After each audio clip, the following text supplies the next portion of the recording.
Hello everyone. Today I will tell you about some new games. Subscribe to my channel and put like. Stalker 2, part of Chernobyl.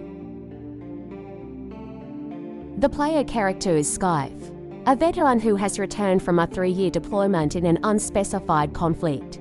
In the opening, he awakens to find his apartment has been destroyed by an anomaly that has mysteriously appeared outside of the zone, leaving an unknown artifact in its wake. Looking to earn money for a new home, he is smuggled into the zone by a scientist, Professor Herman, along with a piece of technology called the scanner that creates local anomalies and can apparently recharge depleted artifacts.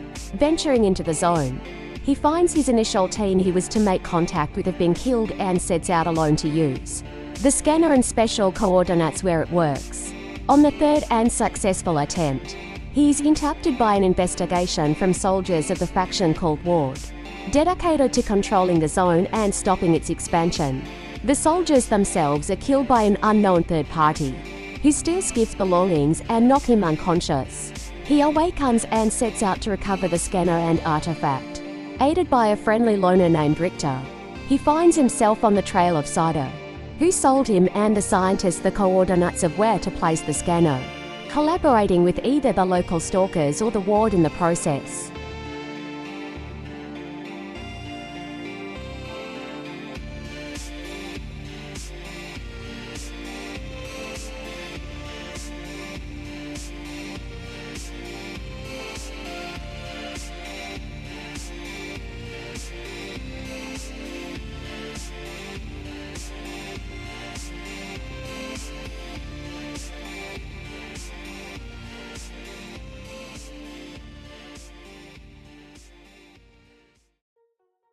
Star Wars Outlaws is an action-adventure game played from a third-person perspective. The player controls the scoundrel K-Vess voiced by Humberly Gonzalez, traversing open-world environments on planets and in space while engaging in various activities. Combat combines melee attacks and the use of a blaster, which has several firing modes, including an electromagnetic pulse. K can use environmental objects, such as explosive barrels, to her advantage. K has the adrenaline ability, which charges during combat and triggers a time-slowing effect, allowing for a rapid series of shots at marked targets. She can also use stealth to sneak past or neutralize enemies. K's arsenal includes a grappling hook and an electronic hacking device. Her companion, a small creature named Nyx, can scan the environment, interact with objects, and distract or attack enemies. The player traverses planetary surfaces on a speeder bike and travels between planets aboard a starship called the Trailblazer. The player can also explore the orbits of planets and moons, as well as engage in space combat using the ship's weapons, including a laser cannon and missiles. Space stations provide hubs for trade and additional missions. By completing game activities, the player earns credits that can be used to purchase customization items and gear. As the game progresses, the player can upgrade K and Nyx's abilities, along with enhancements for the Blaster, Speeder, and Trailblazer. The player can acquire new skills and upgrades by seeking out experts and completing their assignments.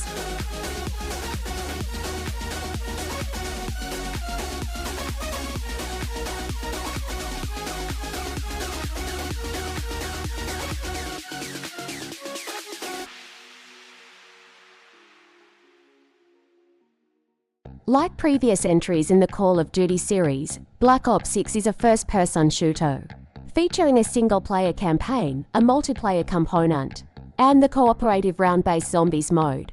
New gameplay mechanics in Black Ops 6 include omnidirectional movement, which allows players to sprint, dive, and slide in any direction. The game also offers various intelligent movement settings, which automate certain player actions, including sprinting and mantling.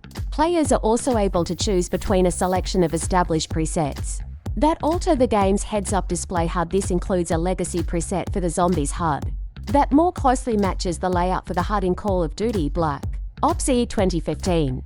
The single-player campaign features multiple ways to approach its missions and includes dialogue trees for its cast of non-player characters and PCS. In between missions, players are able to access a safe house, where they can plan out missions via an evidence board and interact with NPCs. Players can also use cash, which is found throughout missions, to purchase various operator perks that grant improvements to weapons and equipment. In most missions, players assume the role of rogue CIA operative William Case Calderon, but some missions see players taking control of other characters. Certain campaign missions reward players with cosmetic items for use in the multiplayer and zombies modes upon their completion, including weapon blueprints, player skins, stickers, and weapon charms.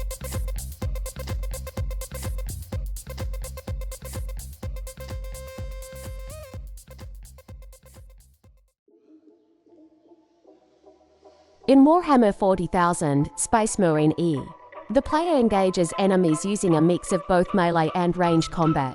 From a third-person point of view, the player controls Titus, a lieutenant of the Ultramarines chapter and returning protagonist from the first game. Titus is accompanied by fellow Space Marines Charon and Gadriel throughout the campaign, who can be controlled by other players in the game's cooperative multiplayer mode, or by artificial intelligence in single player. Players can parry an opponent's attack, though some hostile attacks are unblockable and therefore must be dodged. Additionally, the player can fight alongside Imperial Guard foot soldiers controlled by throughout sections of the game. Titus is protected by armor. When his armor breaks, his health will drop permanently when he's attacked. Health will only replenish when the player recovers medkits in the game's battlefield. His armor, however, will regenerate after Titus performs an execution attack on an enemy. If a character's health is depleted, the character will drop to the ground and bleed out for 30 seconds, during which other characters can revive them before they die. The game also supports a separate cooperative mode named Operations, and 3 6v6 competitive multiplayer modes Annihilation, Seize Ground, and Capture and Control. Players can choose from 6 different character classes and freely customize their player avatar with various cosmetic items.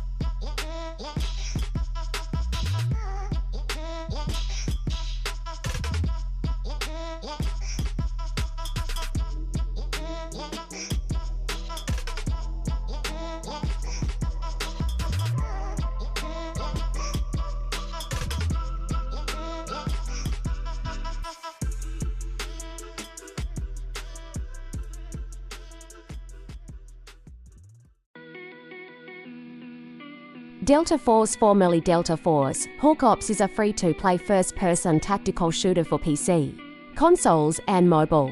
Players assume the role of military operators with unique abilities on the battlefield, in an unnamed conflict set in present-day locations.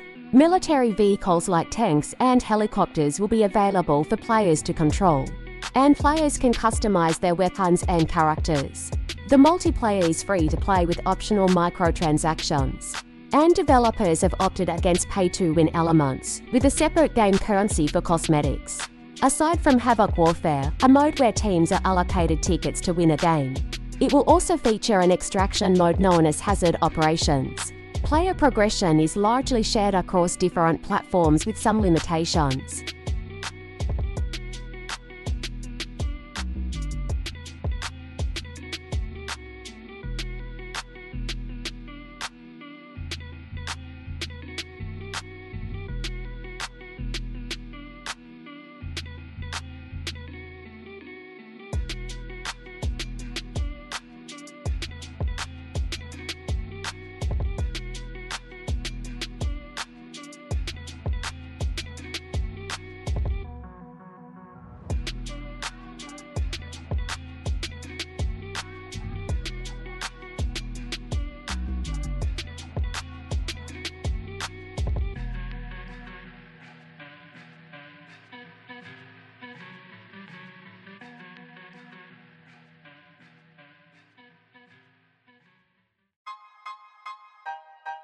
Helldivers 2 is a shooter game primarily played from a third-person perspective.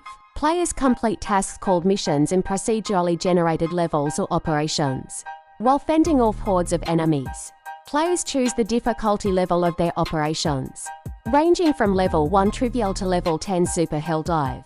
A core gameplay feature carried over from the first game is the use of stratagems, powerful equipment which must be called in from orbit by executing a sequence of D-pad or arrow key inputs. Players may select up to 4 stratagems in advance to take into the mission with them, as well as a booster which affects the whole team. Helldivers 2 features cooperative multiplayer with up to 4 players, but does not include a dedicated single-player campaign.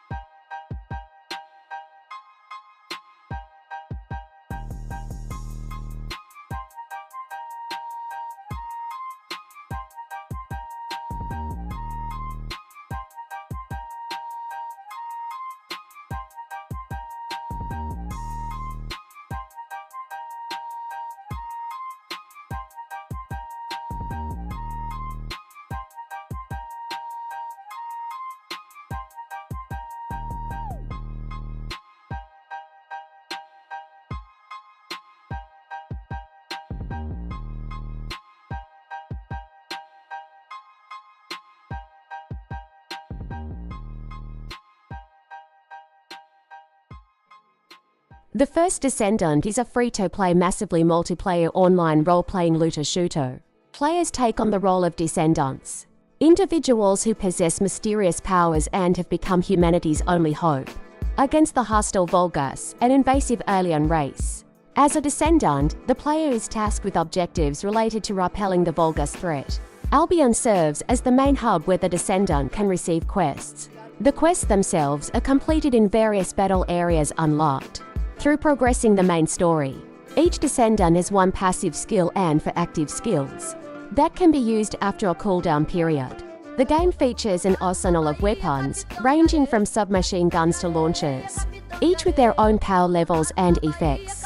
Each mission rewards the descendant with resources which can be used to craft materials, level up the descendant, and increase their power through the research system. MODs can be selected to improve weapons, with the player able to permanently upgrade them with enough resources.